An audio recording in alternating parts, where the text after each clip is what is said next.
Hello tout le monde, bienvenue dans cette nouvelle vidéo où on va parler de lithothérapie. Mais avant de commencer, laissez-moi me présenter, je m'appelle Jade, je vis en Suisse et sur cette chaîne je fais des vidéos bonne humeur où on parle de spiritualité, de bullet journal, de lithothérapie justement et de plein de choses pire cool. Donc si vous avez besoin d'un peu de bonne humeur dans votre vie, je vous invite à vous abonner juste en dessous. Donc moi ça fait à peu près 2 ans que j'utilise la lithothérapie, je veux dire plus ou moins au quotidien, c'est-à-dire que j'ai des pierres qui m'entourent, qui sont proches de mon lit, vers mon bureau ou dans mon sac, que je transporte un peu tout le temps. Et du coup j'avais envie de faire une vidéo sur les 5 pierres que vous pouvez essayer d'avoir à la base quand vous voulez débuter. Donc déjà, comment ça marche en fait la lithothérapie? Alors c'est assez simple. Dans l'univers, sur Terre, partout, tout émet des vibrations. Chaque objet, chaque être a une certaine vibration, une certaine énergie. Et du coup, ces pierres, elles sont créées naturellement ou pas, de façon, en fait, leur composition fait qu'elles émettent une certaine vibration, une certaine énergie. Et du coup, ces énergies, on peut justement se les approprier et puis les ressentir, ressentir leurs bienfaits en fait. Et si vous êtes un peu sceptique par rapport à ça, déjà, faut vous dire que dans les ordinateurs, dans les téléphones portables et tout ça, il y a des pierres, il y a du quartz par exemple, même dans les montres en fait, il y a du quartz. C'est par rapport à leur composition en fait. Donc déjà ça, et en plus ce que vous pouvez faire si vous êtes un peu dubitatif aussi, c'est d'aller dans des magasins de pierres et de prendre justement ces pierres dans vos mains, celles qui vous plaît le plus, et ressentir, enfin voir si vous ressentez quelque chose. Des fois il n'y a rien, et des fois vraiment on sent les vibrations en fait qui traversent et qui vibrent un peu dans notre main. Donc voilà, ça c'est vraiment quelque chose que je peux vous inviter à faire. Du coup, on va commencer avec la base. Du quartz basique transparent. En anglais on dit clear quartz. Je vous le dis toujours en anglais parce que des fois c'est pratique pour aller chercher sur internet des infos. Donc clear quartz. Le quartz transparent, ça permet d'absorber les mauvaises énergies. Ça protège contre les énergies négatives justement qui viennent d'ailleurs et tout ça. Et puis justement c'est aussi cette espèce d'amplificateur pour les autres pierres. Donc c'est un amplificateur d'énergie positive, donc ça c'est super. Et aussi ça aide à débloquer en fait ce qu'on a comme énergie négative en nous. Donc le quartz transparent pour moi c'est vraiment la base de la base. Et c'est assez commun d'en trouver, donc c'est facile de mettre la main dessus. Ensuite on a justement le quartz rose. Donc ça c'est aussi du quartz, mais il est rose.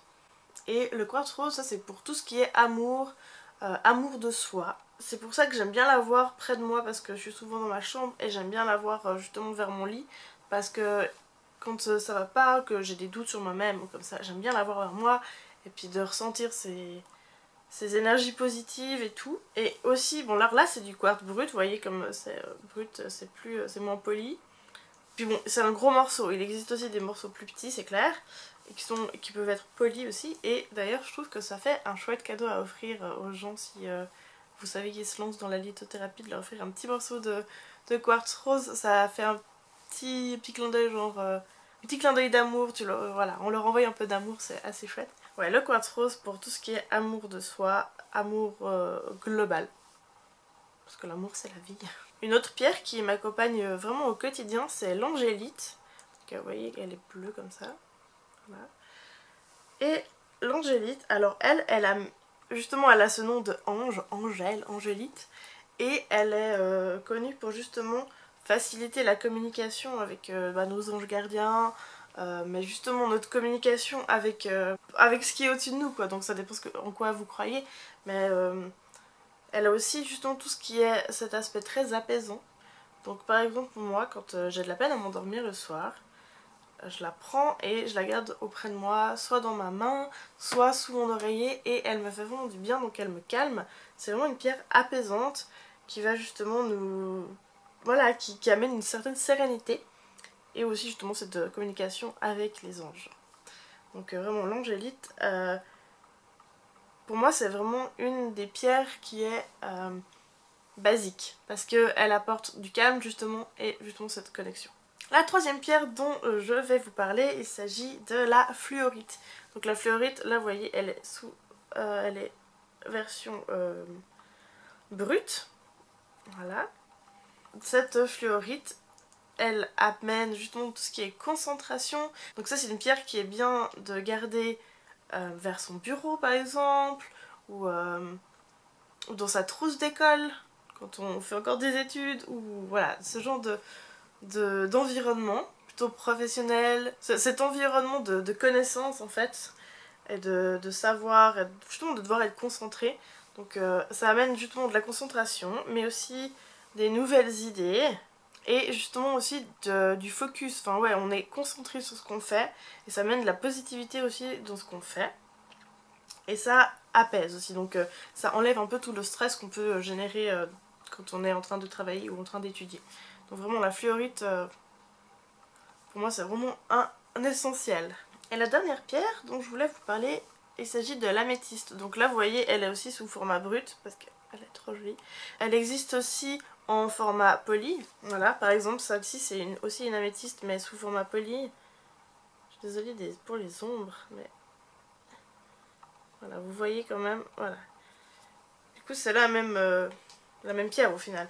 Mais du coup l'améthyste, alors déjà pour la petite histoire, celle-ci vient des États-Unis et je l'ai achetée juste parce qu'elle était jolie, mais en fait je suis trop contente de l'avoir.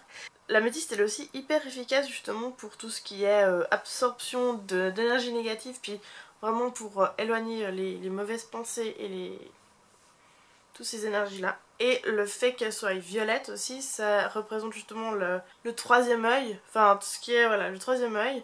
Et ça fait que c'est aussi une bonne connexion avec l'univers. Et puis quand on est en train de méditer, on arrive plus facilement à avoir des espèces de messages, des connexions. Voilà.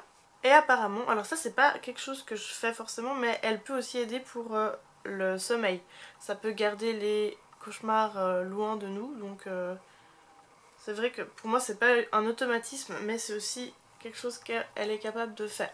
C'est vrai que moi l'améthyste j'utilise surtout en fait pour cette connexion en fait. J'ai l'impression d'être un peu transportée quand on parle améthyste. Moi j'imagine justement autre chose, d'aller plus loin, d'être connectée aux strates du dessus. Enfin, je sais pas comment expliquer ça, mais ouais.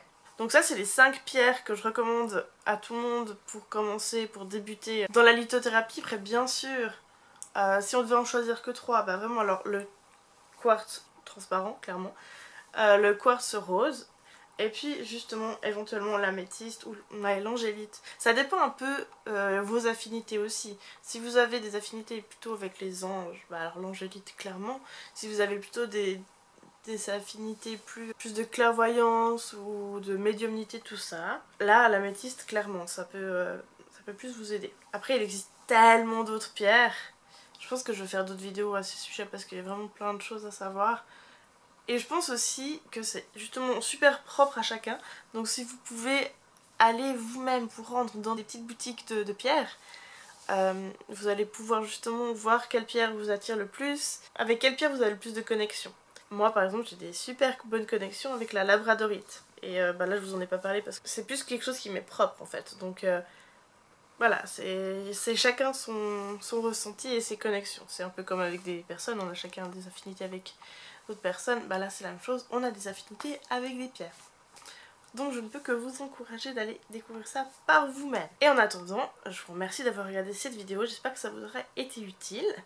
N'hésitez pas à vous abonner, à laisser un commentaire aussi avec votre pierre favorite juste en dessous et à mettre un petit pouce en l'air. Et nous on se retrouve très bientôt dans une autre vidéo. Allez, ciao ciao!